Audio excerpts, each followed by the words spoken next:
kalau kita punya bisnis apotek, oke, segmen kita mau kemana? Kelompok yang mana nih? Dibagi dulu. Setelah kita tahu pengelompokannya, baru kita pilih. Swipers punya pilihan, mau menargetkannya yang mana nih, segmen yang mana. Dari usia hingga geografis yang tadi saya sudah sampaikan. Dan terakhir, kita harus bikin benar-benar positioning yang baik dan benar. Apa yang mau diciptakan di benak konsumen?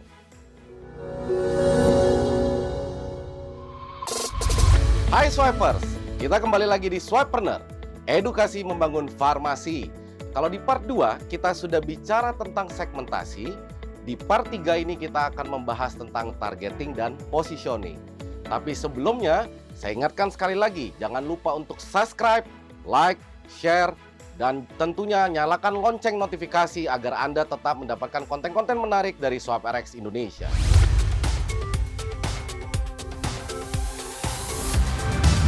Jadi apa sih sebenarnya itu targeting? Sebelumnya kita udah ngomong segmentasi nih, sekarang kita masuk ke targeting.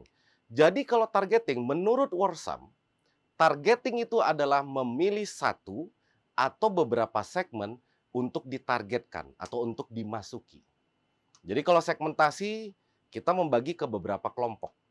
Setelah kita bagi, baru kita harus tahu yang mana nih yang akan menjadi target kita. Mungkin lebih jelas kalau misalnya saya menjelaskan perbedaan antara segmentasi dengan targeting dengan gambar berikut yang nanti muncul di layar kaca swiper sekalian. Jadi kalau kita lihat nih, yang paling atas adalah segmentasi. Jadi kan kalau di awal segmentasinya bisa dilihat dari pertama dibagi dari usia. Let's say di sini saya membaginya dari usia 15 sampai 25 tahun, itu yang pertama. Kemudian kelompok kedua untuk usia, saya membaginya di 26 sampai 35 tahun.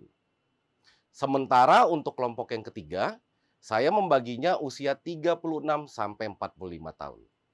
Nah, itu adalah segmentasi. Kita bagi berdasarkan usia. Ada 3 kelompok. Kalau yang berikutnya di segmentasi kita ambil lagi lebih dalam, yaitu berdasarkan gender, maka saya akan mengkelompokkannya ada yang pria dan ada yang wanita. Yang ketiga, saya juga mau ada segmentasi dari job status. Jadi kira-kira pekerjaannya ini apa? Saya akan membaginya antara kuliah, itu kelompok pertama. Kelompok yang kedua adalah bekerja. Dan kelompok yang ketiga adalah tidak bekerja. Lebih lanjut lagi, saya mau ada segmentasi tentang status pernikahan. Kelompok pertama saya bagi single atau tidak menikah. Sementara kelompok kedua saya membaginya menikah. Lebih lanjut lagi, lebih dalam lagi. Saya mau membagi lagi nih segmentasinya. Yaitu berdasarkan status sosial ekonomi. Jadi ada nanti status sosial yang kelas A, kelas B, dan kelas C. Dan terakhir, saya juga mau membagi berdasarkan wilayah atau geografi.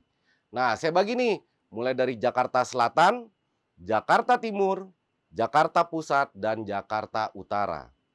Setelah kita lihat bahwa segmentasinya mulai dari usia sampai geografis itu ada, barulah kita masuk ke targeting. Ingat sebelumnya, targeting itu adalah memilih satu atau beberapa segmen.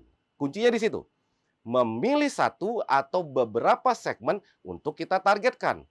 Berarti kalau ke gambar yang tadi, saya akan memilih kalau untuk usia, saya memilihnya targetnya ke usia 36 sampai 45 tahun. Saya tidak menargetkan untuk semua usia. Tapi saya menargetkan hanya satu kelompok, yaitu usia 36 hingga 45 tahun. Kedua, dari gender. Karena ini produknya memang untuk dua-duanya, berarti saya menargetkannya kalau nggak pria, wanita. Itu sama saja. Jadi dua-dua kelompok ini saya masukkan sebagai target perusahaan atau produk saya.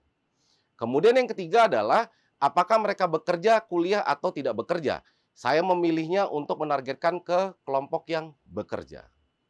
Bagaimana dengan status pernikahan? Saya memilihnya bisa yang tidak menikah maupun yang menikah. Bagaimana untuk status sosial ekonominya? Saya memilihnya untuk yang sosial kelas A. Karena kebetulan misalnya produk saya adalah produk yang mahal gitu ya. Jadi harus yang kelas A. Dan terakhir, saya memilih untuk all area. Jadi dari Jakarta Timur, Pusat, Selatan, Utara, itu saya pilih untuk semuanya. Nah, inilah perbedaan antara segmentasi dengan targeting. Artinya, kalau mau lebih gampang lagi, Segmentasi itu dikelompokkan secara kecil-kecil, targeting kita pilih satu atau dua tadi, sehingga lebih jelas lagi.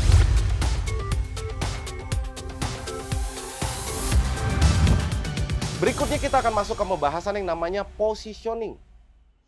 Tadi sudah segmentasi, targeting, sekarang kita masuk ke bagian yang paling akhir dan menurut saya ini bagian yang sangat penting dari segmentasi dan targeting. Apa itu positioning? Jadi positioning itu adalah menciptakan konsep di benak pelanggan. Sehingga pelanggan dengan mudah dapat membedakan antara produk kita dengan produk kompetitor. Kuncinya di mana? Kuncinya adalah menciptakan konsep di benak pelanggan. Jadi misalnya begini, let's say konsumen mendengar atau melihat satu merek. Apa sih pertama kali yang dipikirkan oleh konsumen? Apa yang ditangkap? Apa yang terjadi di benak konsumen ketika melihat atau mendengar produk atau merek tertentu?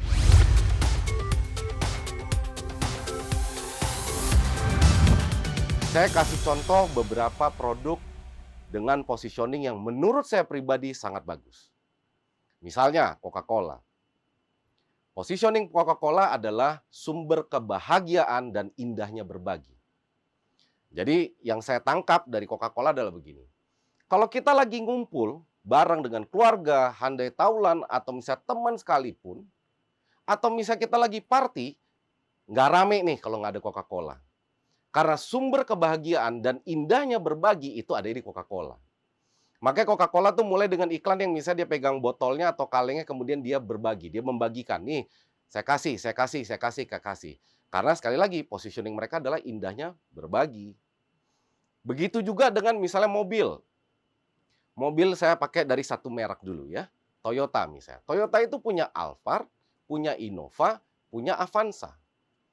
Alphard, Innova, Avanza. Sama-sama 7-seater. Sama-sama memiliki kapasitas 7 tempat duduk atau 7 penumpang.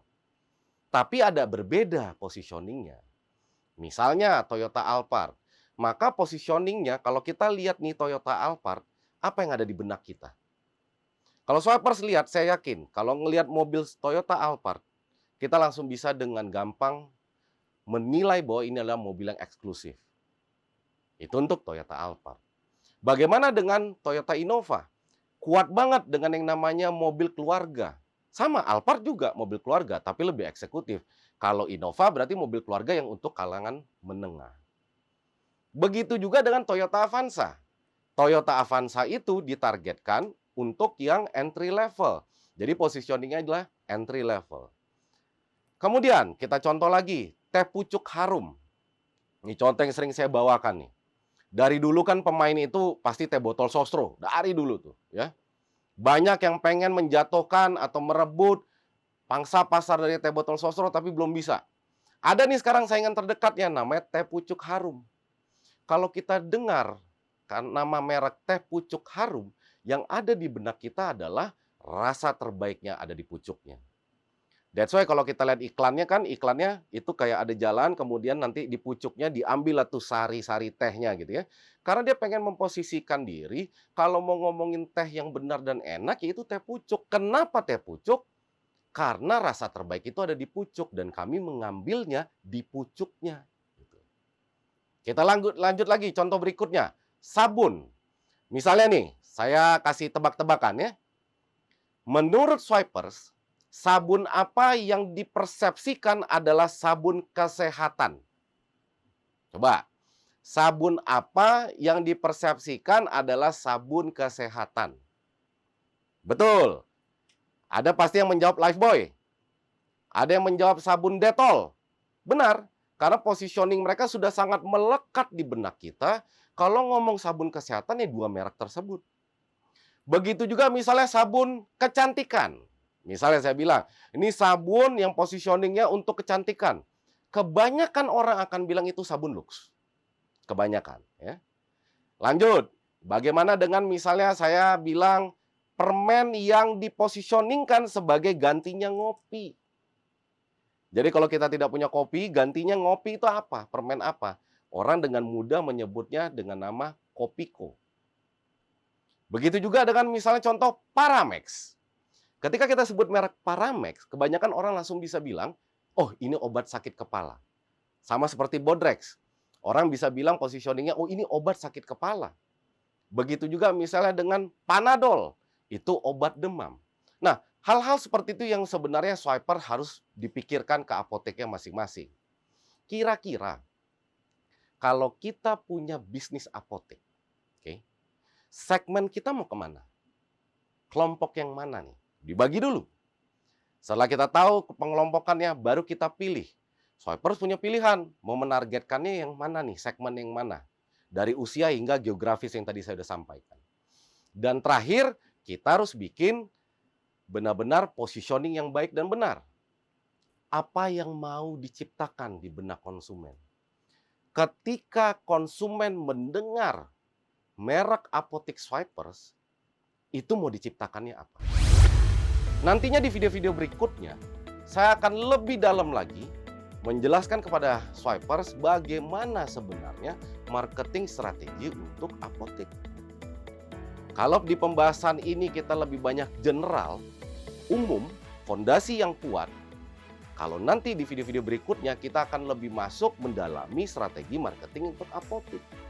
Jadi Swipers juga bisa tahu berdasarkan case study atau paparan saya nantinya, oh begini caranya menciptakan produk yang bagus. Oh mempromosikan apotek zaman sekarang ternyata berbeda dengan zaman dulu. Nah tenang, saya akan banyak dan saya akan kulas, saya akan kupas tuntas. Tapi jangan lupa untuk subscribe, like, share, dan nyalakan fitur lonceng notifikasinya agar nanti Swipers tidak ketinggalan untuk konten-konten kami berikutnya. Swipreneur, edukasi membangun farmasi. Salam sehat. Swipe RX.